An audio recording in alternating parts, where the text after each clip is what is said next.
coming to the next topic is method is moment area method. ठीक है, ये method भी आपको देता है calculation of theta is the slope and Y is the deflection और डेल्टा इज द, सब एक ही चीज है, दिस इज डिफ्लेक्शन. ये आप बीम में कैसे कैलकुलेट करेंगे by using moment area method. तो the moment area method is a semi-graphical method of dealing with problems of deflections of beams subjected to bending. This method is based on a geometrical interpretation of definite integers. This is applied to cases where the equation for bending moment to be written in cumbersome and loading is relatively simple.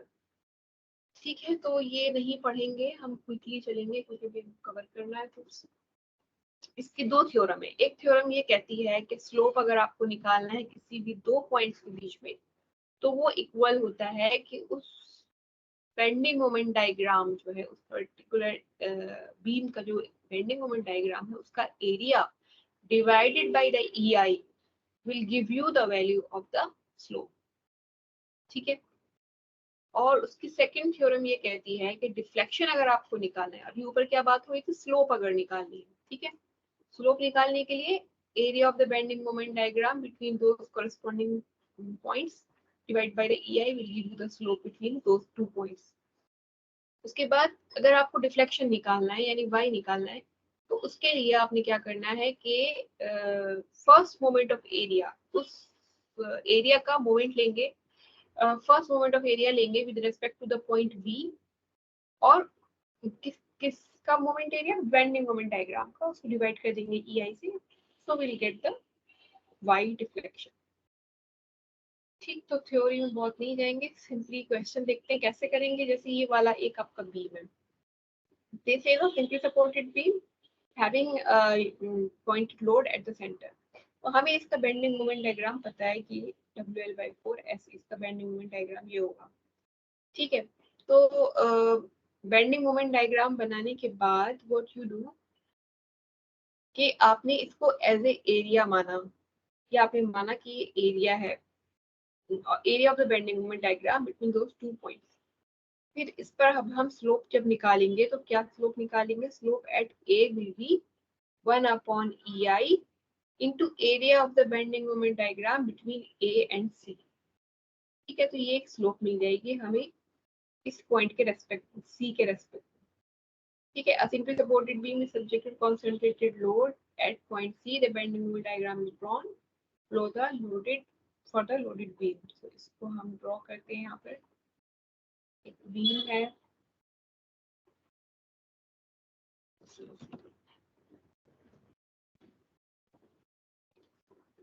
ठीक है, ऐसे एक beam है, इसका simply supported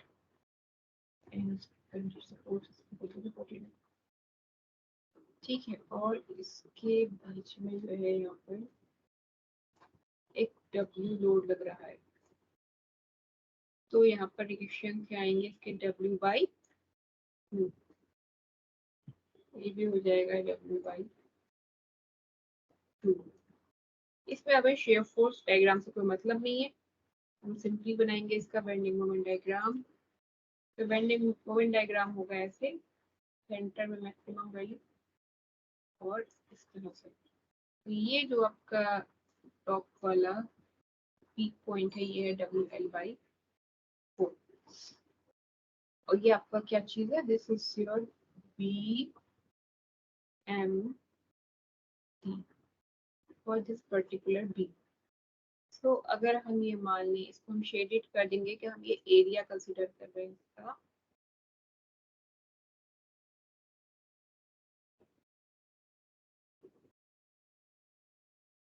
और इसकी length भी बता दें इन टर्म्स ऑफ L ले रहे हैं.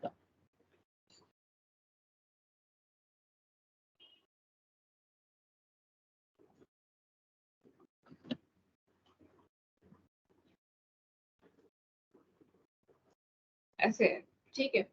तो इस बीम का जो आपने एरिया है वो ये है WL/ सॉरी एरिया जो सेंटर, अभी इसकी ट्रायंगुलर लोडिंग है ना, इसका सेंटर मान लीजिए यहाँ पे, ओके।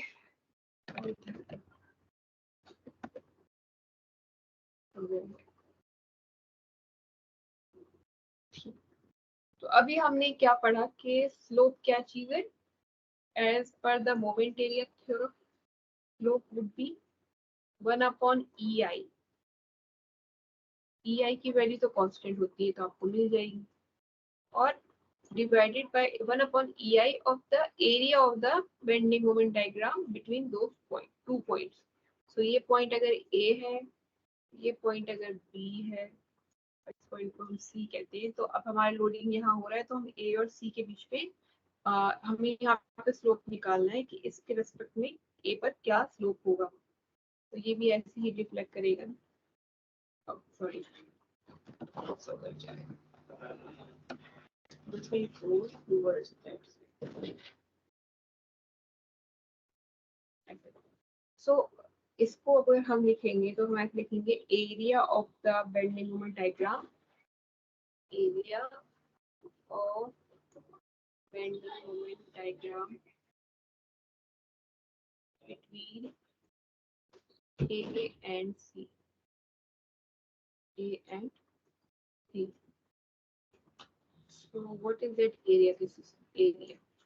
इसका R जो है वो B लगा है।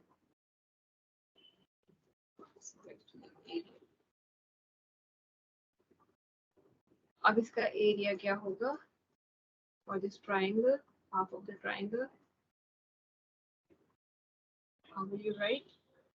This will be half into base, half triangle ले रहे हैं अभी हम इसमें, तो मुझे इसको रेड से बनाना चाहिए।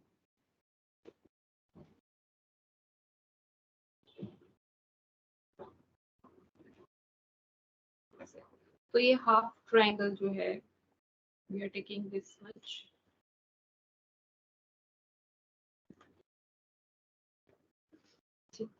so L/2, this is half into base into height. Formula of this triangle is half into base into height is WL/4, WL/4। ठीक है, तो आपका यहाँ पे आ जाएगा ये this is equivalent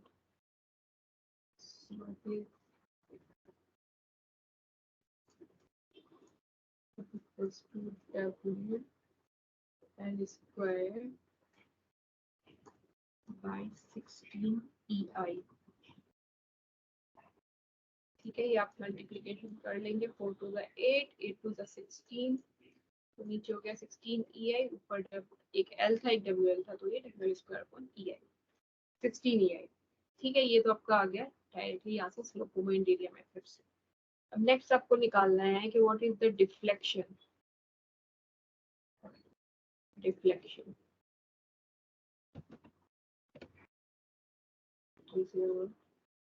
deflection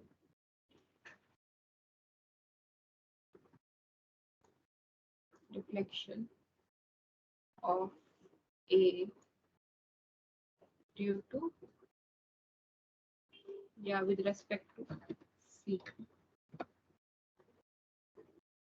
with respect to C क्या होगा? तो आपने basically we are calculating this deflection. This is our Y max. This is our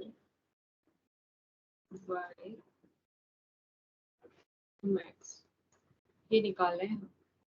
तो इसमें हमने ऊपर अभी देखा कि this is actually what 1/ei notes में, this is actually what 1/ei of the moment, the first moment of area with respect to the point B of the total bending moment diagram। तो bending moment diagram का हम first moment of area लेंगे। This bending moment diagram का अभी हमने क्या लिया था, सिर्फ एरिया लिया था, अब हम इसका फर्स्ट मोमेंट ऑफ एरिया लेंगे हाफ का, क्योंकि हमें सेंटर पे डिफ्लेक्शन चाहिए। तो इसका जो CG है वो अगर हम इस साइड से इसको सर्कल बना लेते हैं, CG है ठीक है, दिस सीजी। तो इस सीजी की लोकेशन जो है वो इस साइड से अगर हम लेते हैं तो इट इज हाउ मच, ये हम यहाँ लिख लेते हैं, this is 2/3 of L/2, 2/3 of L/2, यानी आधी लेंथ का 2/3 होगा वो इसका सीधी वहां पर लगेगा। अगर इधर से चलते तो यहाँ पे L/3 होता है, यानी L/2 डिवाइड बाई 3 होता है अगर हम इस साइड से चलते। तो आपने यहाँ पर लिखना है सिंपली फिर से जैसे हमने स्लोप में लिखा, यहाँ पे लिखेंगे y is equals to deflection is equals to 1/EI into first moment of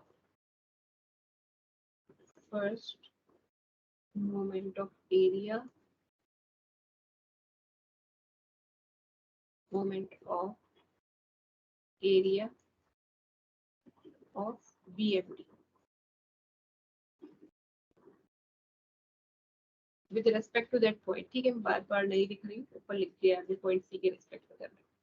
तो आपका फर्स्ट मोमेंट ऑफ एरिया क्या होगा, बी राइटिंग, पहले आप लिखिए what is the area, half into base into height, half into base is L/2 for the half of the triangle, और इसकी जो हाइट है वो L/4 है, ठीक है, multiplied by the CG, CG is 2/3 of L/2,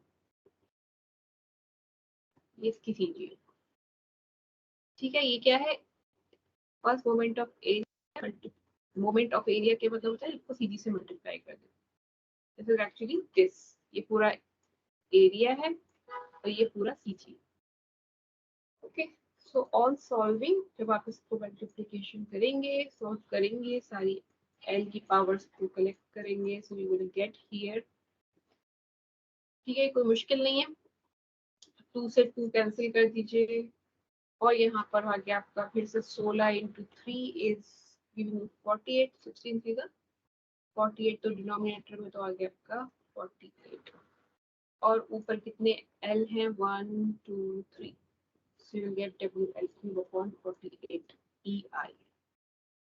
So basically your deflection की value यहाँ पर simply you get here WL3 upon 48 EI।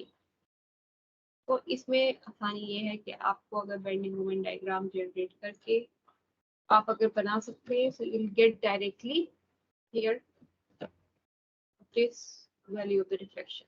Differential equation में आपको इक्वेशन बनानी पड़ती है, कांस्टेंट निकालना पड़ता है, और उसके बाद जो है आप कहीं जाके आपको वैल्यू मिलती है। बट इसमें ये फायदा है कि आपको इतना एक ही शॉट में you are getting slope and you are getting deflection by using only the bending moment diagram. तो उसमें लेकिन आपको बेंडिंग मोमेंट डायग्राम पता होना चाहिए, और ये CG की location and all you should know.